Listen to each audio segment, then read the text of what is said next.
So does making a difference in your community or living out those really big dreams you have sometimes seem out of reach? Well, if that's the case, you're definitely not alone, and for so many reasons.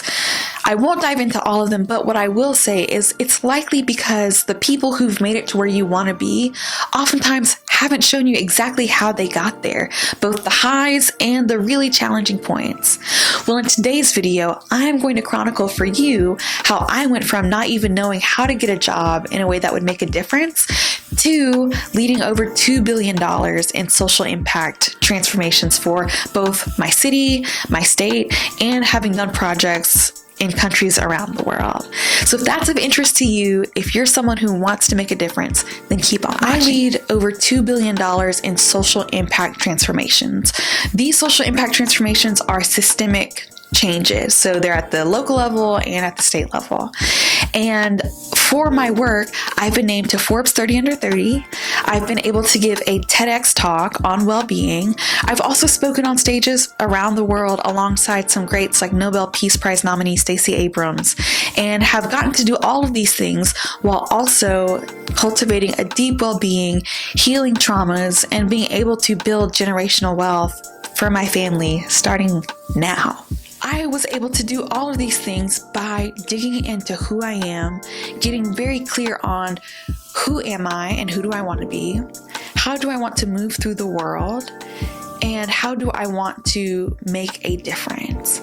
Using those three things, I was able to start from being trained as an anthropologist, fresh college grad who was also dealt with months of burnout, to not only landing my first job at a design thinking firm, but taking that project that I led there and developing it from a question, which is how do you scale accessible childcare, which again was just a question, and turning it into my first multi-million-dollar nonprofit, which is the one that I lead today.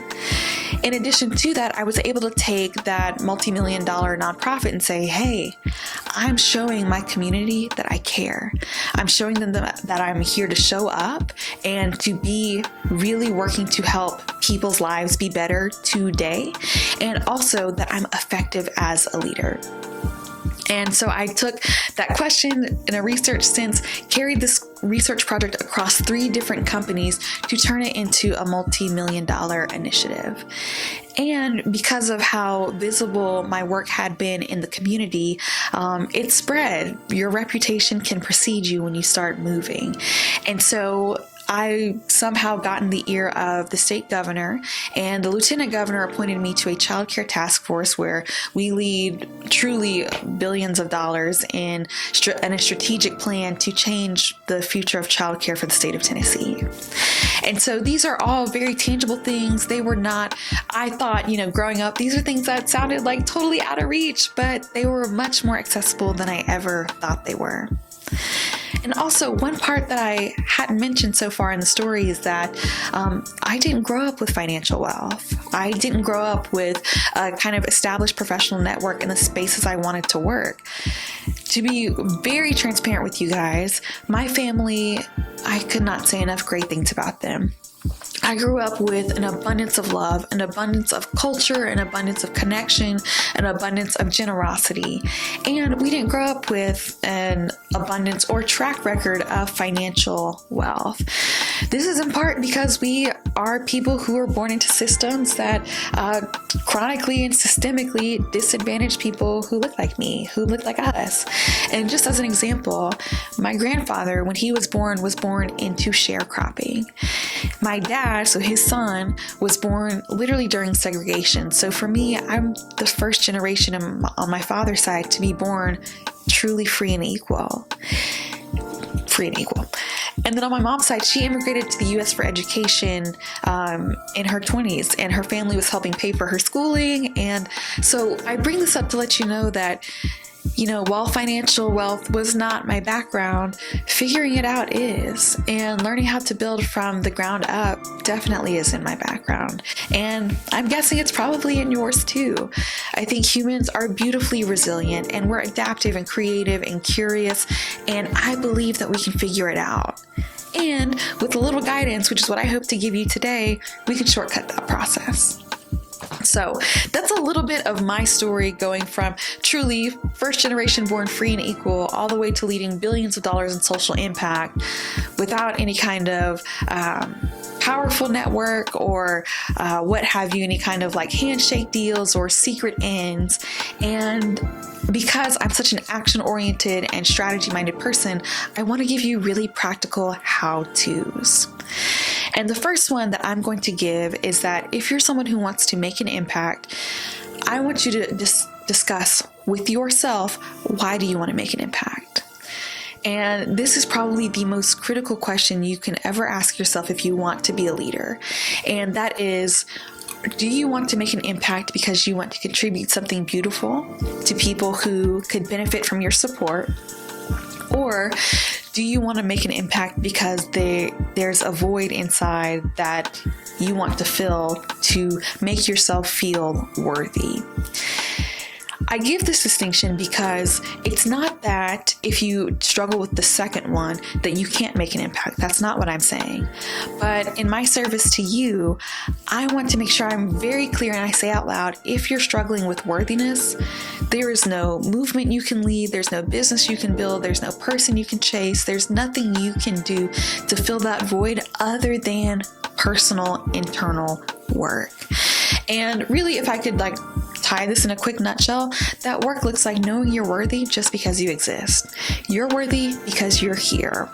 I will go into this so much more. I actually talk a lot about this on Instagram, so check me out there. But worthiness is something that truly is an inside job. There's nothing you can do to fill that other than filling it with you, because that's what you're craving.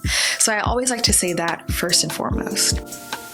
And I want to be very clear, you can be struggling with worthiness and also still be building a business and leading an impact. Just separate the two. Know that that's personal work you need to do, and your creative venture is not going to fill that for you. Totally fine. So once you've gotten the foundation solid and you know that that's work that you're going to be working on, the next thing I would say is figure out who is it that you want to make a difference for and why.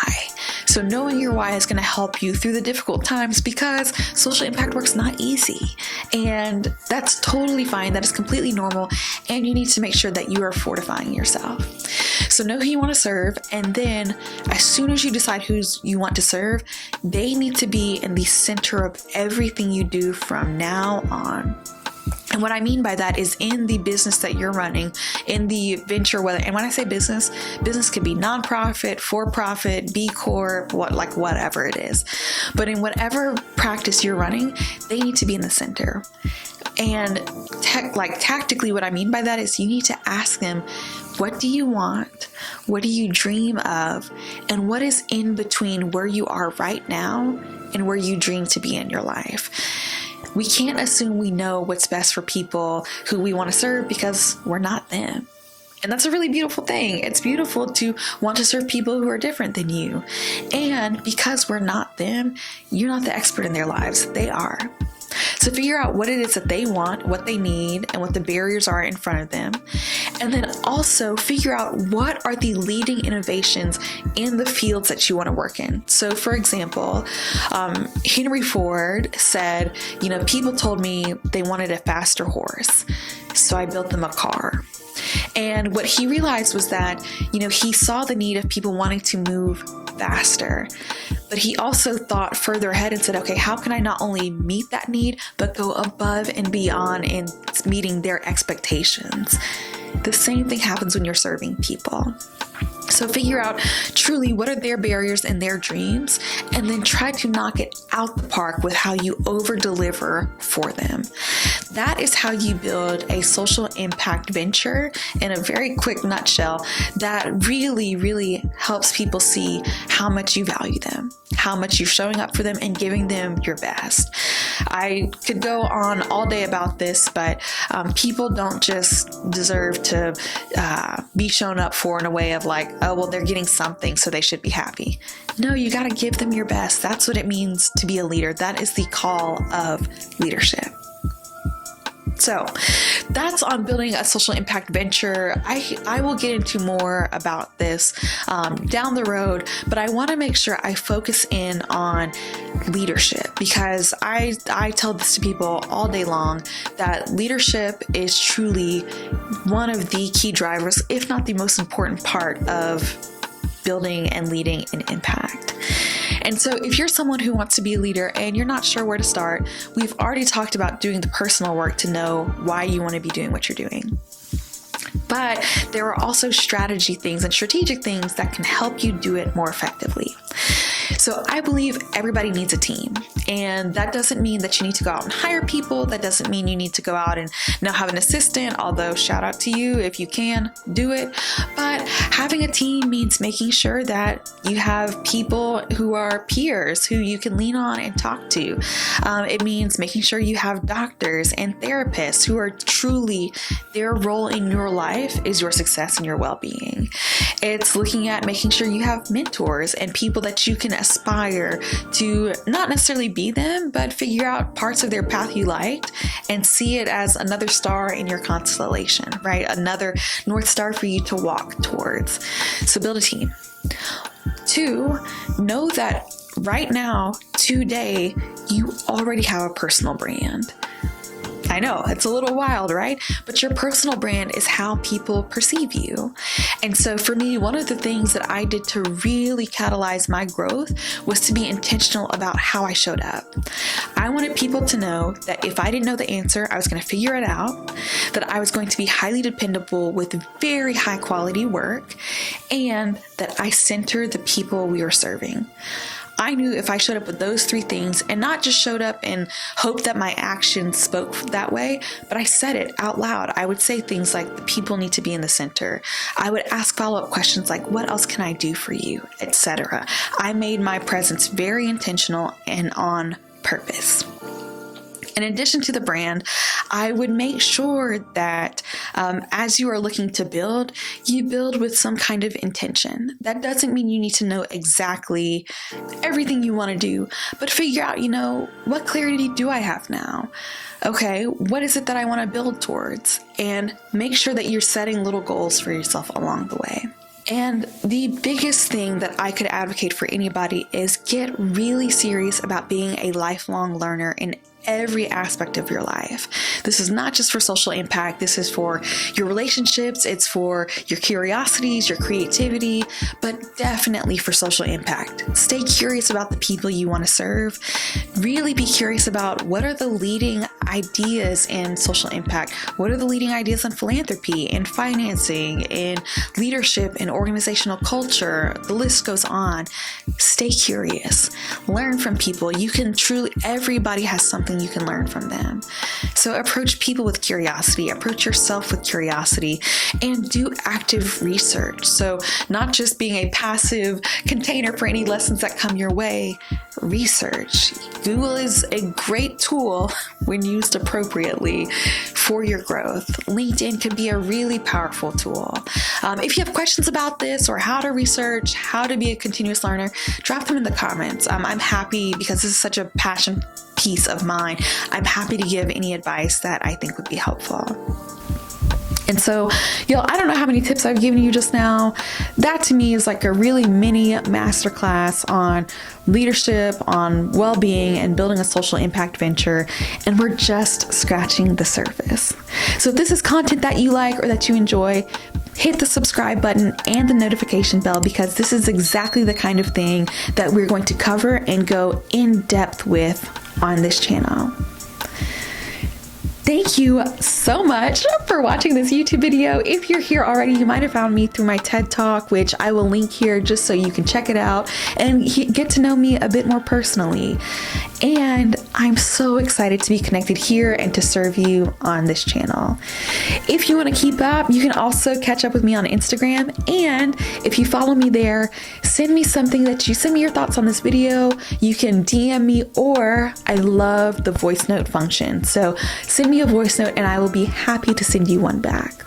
So until next time, take care.